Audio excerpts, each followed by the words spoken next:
What's going on, everyone? This is Kevin here, coming at you with my Samsung Galaxy A21 pros and cons. So let's get started.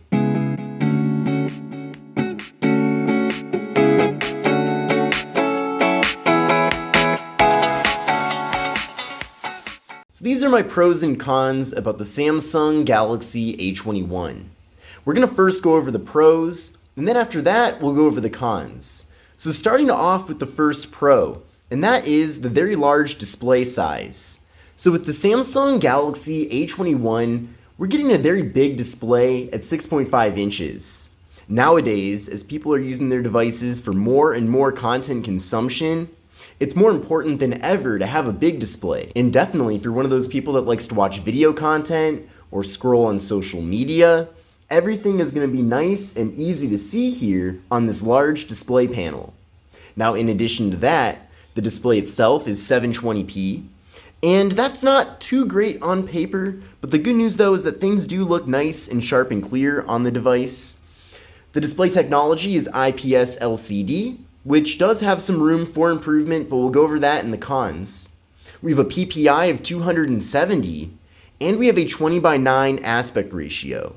So in general, if you're looking for a phone that will provide you with the ability to consume content at a large size, then I think the Samsung Galaxy A21 certainly might be a good option for you. Now moving on to the second pro, and that is the hole punch front-facing camera. Now on the predecessor to this phone, the Samsung Galaxy A20, we had a water drop notch in the center of the display. Now I personally prefer having the hole punch instead, and that hole punch of course does house the 13 megapixel front-facing camera. But in general, I think it's a better design here. It's less intrusive as well, and it just gives you a more immersive display experience while also being a bit less distracting. Now coming in at my third pro about the Samsung Galaxy A21, and that is the cameras. Samsung really packs in a lot of cameras here with the device, and that's especially impressive considering that this phone is a budget phone. Now the device features a 16 megapixel main camera, we have an 8 megapixel ultra wide angle camera, a 2 megapixel depth sensing camera for portrait mode, and a 2 megapixel macro camera for close-up pictures. Now we are getting portrait mode with both the front and rear cameras on the device, so the 13 megapixel front camera also gives us portrait mode, so that is really awesome. Now here's how things look through the camera app, and you can see with the front-facing camera, we actually have two different modes. So we have the standard mode, but a little bit of a wider mode as well, if you do want to take a selfie of a group, or if you want to take a selfie and maybe get some scenery in the background. I don't know what your situation would be, but you do have two different modes here, which is awesome. And then switching over to the rear cameras, we have the 16 megapixel main camera, as I mentioned, but then you can switch over to the ultra wide angle camera, and you can see that we can fit a lot more content into the frame here. And then to access the macro camera, you go over to the More tab, and then we have it right there. So tap on macro, and then with that, you have to get super close to take pictures, but that's the whole purpose of the camera. So you're able to get things that are tiny in large, good quality detail. So that's really awesome. So in general, I'm very pleased with the cameras with the Samsung Galaxy A21, and in fact, that's probably, in my opinion, the biggest improvement from this device's predecessor. So good job Samsung with the cameras. Now the fourth pro of the Samsung Galaxy A21 is the very large battery that we're getting here with the phone. Now the device features a beefy 4,000 milliamp hour internal battery, and it is compatible with 15-watt fast charging. So that's really awesome as well. But having that large battery is going to be helpful for two different reasons. The first reason is that it's going to give you good battery life, as you can imagine.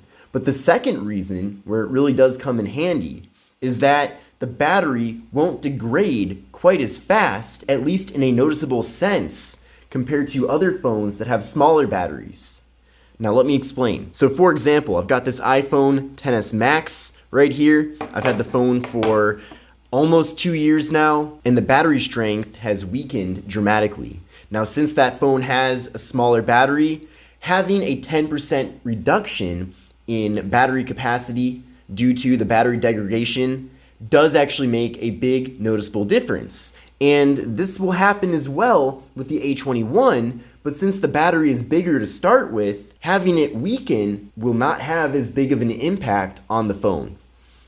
So I think that's really awesome, and that's one of two benefits, of course, with it having such a big battery. And for my final pro, and trust me, there are many other pros with this phone, but definitely check out my full review video to see all of them.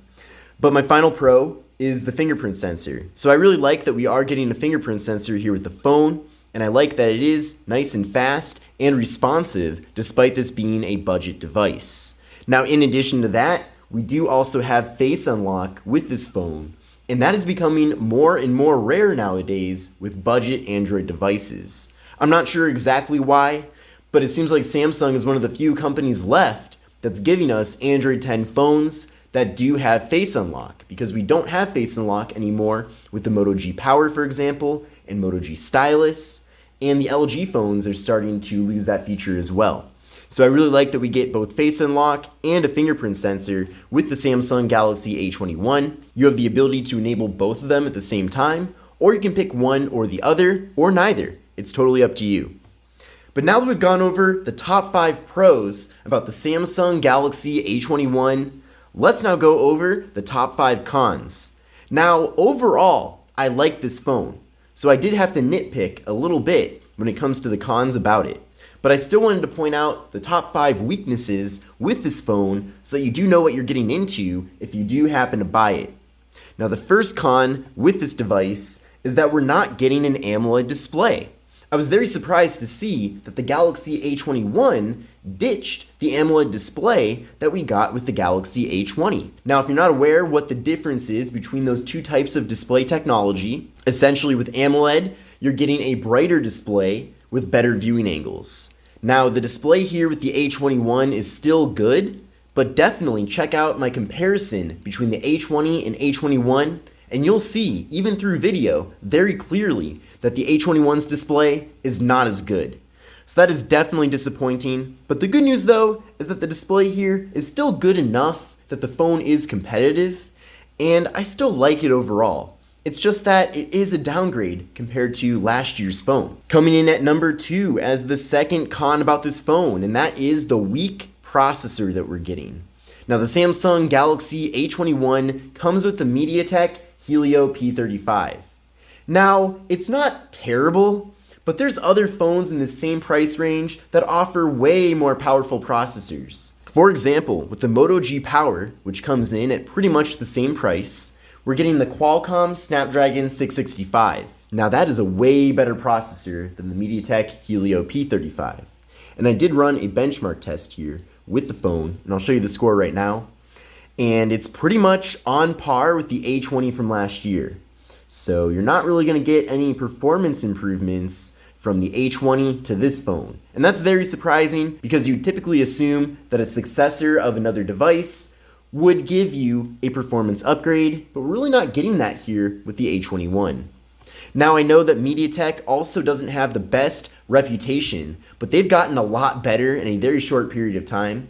So the P35 is not junk, but it's also nothing special. I would have definitely preferred a Qualcomm Snapdragon 665 with this phone, as that would have really given us some really dramatic performance increases. Now, coming in at number 3 for the cons, and that is the surprisingly large bezels here with the phone. Now, as I mentioned earlier in the video, I am delighted that we do have a hole punch for the front-facing camera, but at the same time, the bezels are still pretty big. So the bottom bezel is decently thick, and even the bezels on the other sides of the phone, while being somewhat thin, are not extremely thin. So I would have liked to see a smaller bottom bezel here, maybe a design that better mimics the A51 would have been better. But the bezels here are not exactly tiny, and it would have been nice if they were smaller. Now, the fourth con that I want to mention is that we're only getting 32 gigs of internal storage here with the phone. Now, in 2020, that is not a whole lot. Now, you could live with it, especially since we're getting microSD card expansion with the phone, but having just 32 gigs here does not make this phone extremely competitive in its price range. For example, other devices like the Moto G Power and the LG Stylo 6 both offer 64 gigs. Now there might be other variants of the Galaxy A21 that launch in the future that do offer larger storage configurations, but it seems like this device and the other A21s that are launching on other US carriers also give us 32 gigs. And again, like I mentioned, you could survive with that. It's just that it's not very competitive compared to this device's competition. Another thing too is that the A11, which is one tier lower than the A21, also gives us 32 gigabytes of internal storage. So that's one less improvement from a device that's a step lower from this phone to this phone. So they really should have given us 64 gigs, especially since Samsung manufactures the storage themselves, so I'm sure they get it extremely cheap. And coming in at the final con for the Samsung Galaxy A21, and that is the lack of an ability to record video at 4K. Now I know that might seem like a surprising request for a device in this price range, but the thing is that other phones that it competes against, specifically the Moto G Power, does give us 4K video recording. Now, not having 4K video recording is most likely due to the MediaTek Helio P35, as I believe that processor does not support 4K video recording. But again, this is another consequence of Samsung cheaping out and not putting an extremely good processor here in the phone, is that we're getting not only performance limitations, but we're also not getting certain features like 4K video recording. And nowadays, with how things are heading, with more and more people creating video content and then sharing it on social media, having a device that has the ability to record 4K video is more important than ever before. But I hope you enjoyed these pros and cons about the Samsung Galaxy A21. I definitely don't want you to think that I don't like the phone based off the cons, but those are some shortcomings that I hope with next year's A22 are addressed. But in general, I think it is a decent phone. Of course, make sure to watch my full review about it to get a better idea about my thoughts and the facts about this phone. But I hope you enjoyed it. If you are interested in seeing the most up-to-date pricing, then definitely take a look at the link in the video description. But my name is Kevin. This is the Samsung Galaxy A21 pros and cons, and I will see you in the next video.